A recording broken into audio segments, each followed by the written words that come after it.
Good morning students. आज हम grammar में नया टॉपिक शुरू करते हैं, विशेषण। विशेषण की परिभाषा वाक्य में संज्ञा अथवा सर्वनाम की विशेषता बताने वाले शब्दों को विशेषण कहते हैं। वाक्य में संज्ञा अथवा सर्वनाम। संज्ञा क्या है? नाम। किसी व्यक्ति, वस्तु, स्थान का नाम ही क्या है? संज्ञा। सर्वनाम संज्ञा के स्थान पर प्रयोग में आने वाले शब्द क्या है? सर्वनाम। संज्ञा के स्थान पर प्रयोग में आने वाले शब्द क्या है? सर्वनाम। अब संज्ञा और सर्वनाम की विशेषता बताने वाले शब्द क्या होते हैं? विशेषण। परिभाषा क्या हुई? संज्ञा अथवा सर्वनाम की विशेषता बताने वाले शब्दों को विशेषण कहते हैं। जैसे काला कुत्ता। कुत्ता की विशेषता क्या है? काला रंग का है, तो क्या होगा? काला। विशेषण। इस वाक्य में काला क्या है? विशेषण। जिस संज्ञा शब्द संज्ञा अथवा सर्वनाम की विशेषता बताई जाती है, जिस शब्द में संज्ञा अथवा सर्वनाम की विशेषता बताई जाती है उसे क्या कहते हैं? विशेष्य कहते हैं। अब यहाँ कुत्ता क्या है? संज्ञा, तो कुत्ता क्या हो गया? विशेष्य। जिस शब्द में संज्ञा और सर्वनाम की विशेषता बताई जाती है उसे क्या कहते हैं? विशेष्य कहते हैं। कुत्ता क्या हो गया? विशेष्य। काला क्या हो गया? विशेषण। विशेषण के भेद। विशेषण के 4 भेद होते हैं: गुणवाचक विशेषण, संख्यावाचक विशेषण, सार्वनामिक विशेषण, परिमाणवाचक विशेषण।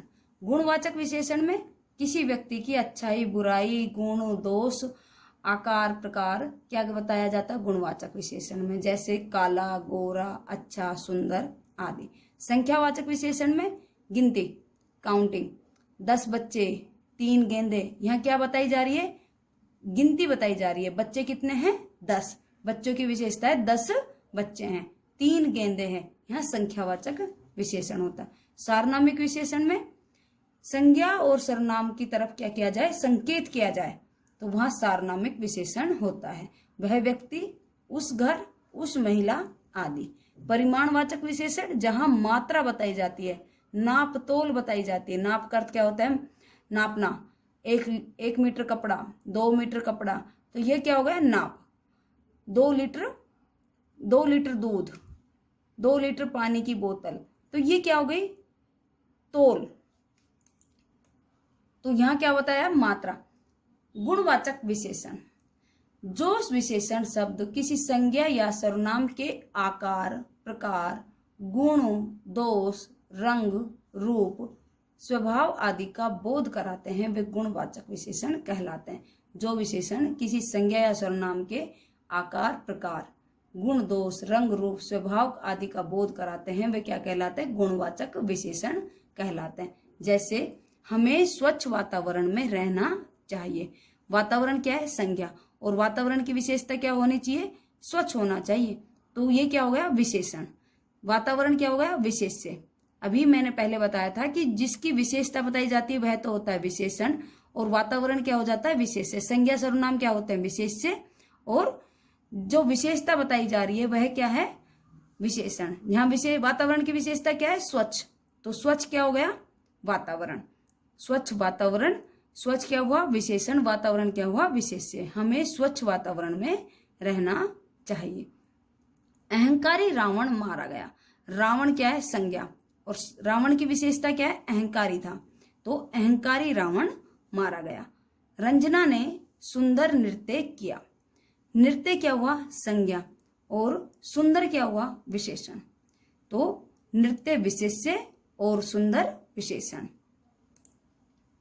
संख्यावाचक विशेषण जो विशेषण संज्ञा शब्दों की संख्या तथा क्रम आदि की विशेषताएं बताते हैं उन्हें संख्यावाचक विशेषण कहते हैं। जो विशेषण संज्ञा शब्दों की संख्या क्या बताए? संख्या बताता है अथवा क्रम बताता है, वो क्या कहलाता है? आदि की विशेषता बताते हैं, उन्हें क्या कहते हैं? संख्यावाचक विशेषण कहते हैं। संख्या या क्रम बताए। जैसे कुछ बच्चे, 4 आम, तीसरी अलमारी।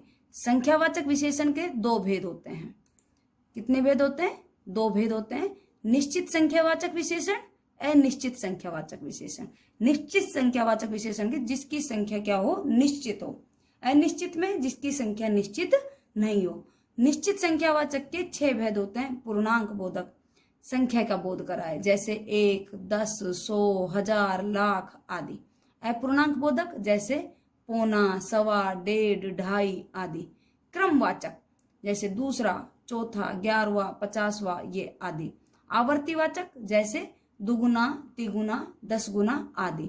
समूहवाचक जैसे तीनों, पांचों, आठों आदि। प्रत्येक बोधक जैसे प्रति, प्रत्येक, हरेक, एक एक आदि। अनिश्चित संख्यावाचक विशेषण। अनिश्चित संख्यावाचक विशेषण में क्या किया जाता है? अधिकतर बहुत का बोध होता है। अनिश्चित संख्यावाचक विशेषण में अधिकतर का, अधिकताओं का बोध होता है, बहुत का बोध होता है, ज्यादा चीज का बोध होता है। जैसे सारे आम सड़ गए। आम क्या है? संज्ञा, और उसकी विशेषता क्या हो गई? सारे आम क्या हो गए? सड़ गए। पुस्तकालय में असंख्य पुस्तकें हैं। पुस्तकालय में क्या है? असंख्य, कोई गिनती नहीं है, असंख्य पुस्तकें हैं। बहुत का बोध कराया, ज्यादा संख्या का क्या कराया?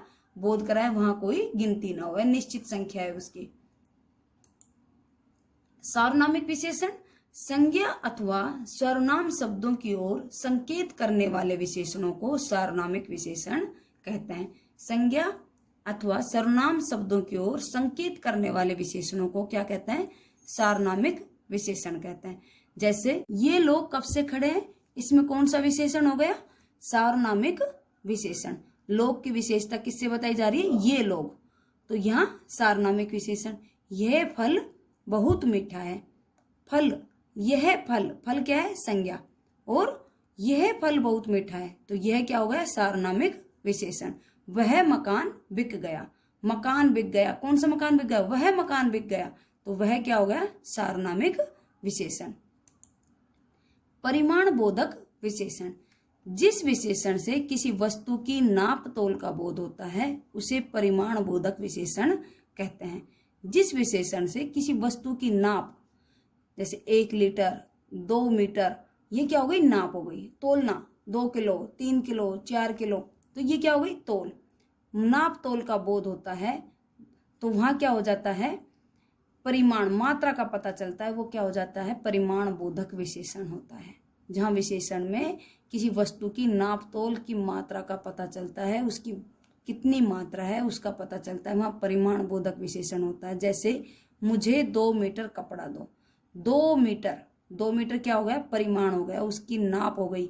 कपड़ा कितना मीटर चाहिए? मुझे 2 मीटर चाहिए या 4 मीटर चाहिए, तो यहाँ क्या होती है? उसकी माप होती है।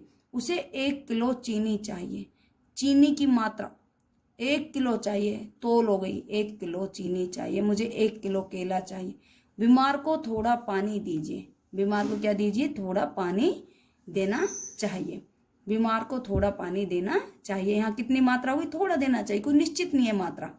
उपयुक्त वाक्य में 2 मीटर, 1 किलो, थोड़ा पानी शब्द परिमाण बोधक विशेषताएं। क्या है? विशेषण है परिमाण बोधक। इसमें मात्रा बताई जा रही है कि मुझे 2 मीटर, 1 किलो, थोड़ा पानी।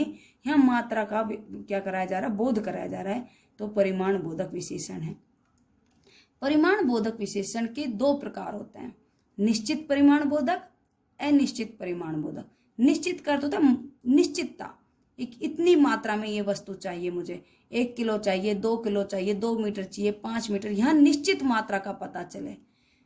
अनिश्चित में जहां निश्चित मात्रा का ही नहीं पता हो, कुछ, थोड़ा, अधिक, ये शब्दों का प्रयोग हो, तो वहां अनिश्चितता आ जाती है। निश्चित परिमाण बोधक में क्या होता है? निश्चितता का बोध रहे। 2 सेर गेहूं, जैसे 2 सेर गेहूं, 5 मीटर कपड़ा, 1 लीटर दूध। यहाँ निश्चितता है, मुझे 1 लीटर ही दूध चाहिए, इससे ज्यादा नहीं। 2 सेर गेहूं ही चाहिए। सेर का अर्थ होता है किलो। 2 किलो गेहूं, 5 मीटर कपड़ा, इससे ज्यादा की वस्तु नहीं चाहिए। निश्चित मात्रा का पता है। अनिश्चित परिमाण में जैसे थोड़ा पानी, थोड़ा पानी चाहिए, फुल गिलास नहीं, थोड़ा पानी।